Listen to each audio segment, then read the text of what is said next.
afterwards, if and when that threat is curtailed, what do you think will happen between Baghdad and Erbil?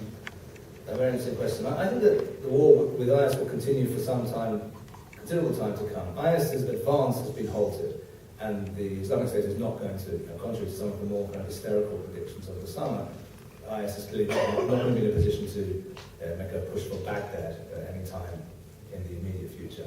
Having said that, and further north, they're now losing ground.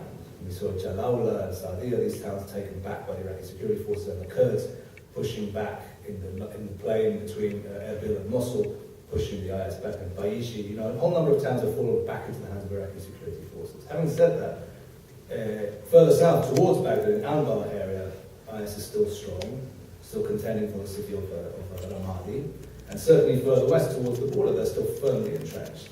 So I think it's going to take a long time until they're pushed all the way back to the Iraqi-Syrian border, if that happens at all. And even if it does happen, Islamic State will still exist, because the heartland of Islamic State is in the Raqqa province and Deir ez-Zor in Syria, not in Iraq, even though the leaders may be Iraqis and so on and so forth. Right now, even if they lose Mosul, even if they're pushed all the way back to the border, which is nowhere near happening yet, even if that happens, they'll still exist, and they'll still be at war with the West.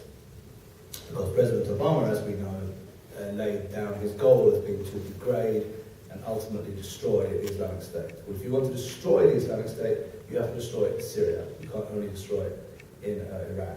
But we can envision a situation in which IS is certainly halted, its advance is halted, and which it's incrementally and slowly losing ground.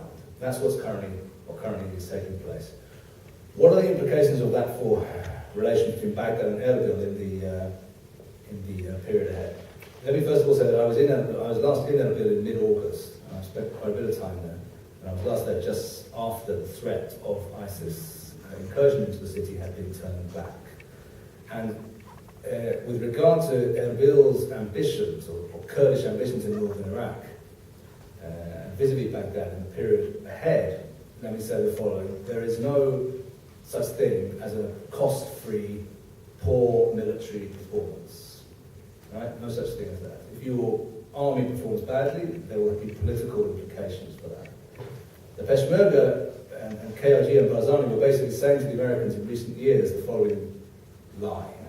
They were saying, well, we know that you want Iraq to stay together, and you want a unitary Iraq. And obviously we as Kurds don't want that. But having said that, we can tell you the following. We can guarantee a quiet and business-friendly environment in northern Iraq. We're open for investment, and we have our own armed forces which are able to defend the borders of our venture. We won't have to ask the US Marines or whoever to come in and help us. So we know that you want Iraq to stay together, but we can tell you that if it doesn't, and we kind of hope it won't, we'll be pro-American and we'll be a useful ally to have.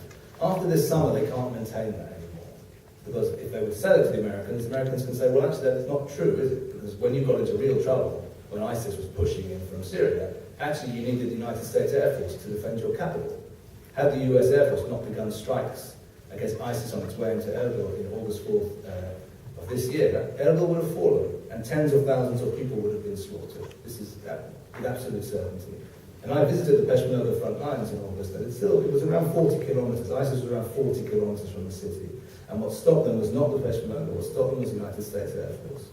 So I think this has significantly weakened the Kurdish political hand that they have to play, so to speak. And I suspect it's clear nobody in Erbil is talking about an independence referendum anymore, the way they were in the spring. And I think it's set Kurdish ambitions back a little way. I think they'll come back. The inclination of the Kurds in Iraq is still towards independence. One way or another, it'll be back. But for now, at least the Kurds have been required to accept a much more humble stance. Undoubtedly, the Americans coming in set as a condition, well, you must play ball with the new government in Iraq and find ways to work together in the context of continued existence of the Iraqi state.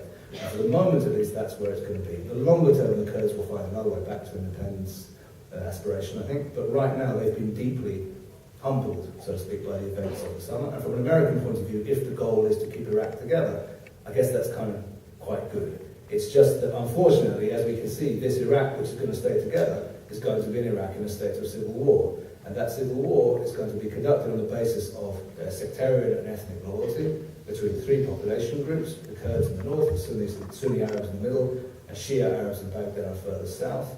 And the fact that one of these entities, the Shia, get to call themselves the legitimate government of Iraq, shouldn't blind us into not understanding, nevertheless, this picture, basically of three sectarian forces engaged against one another.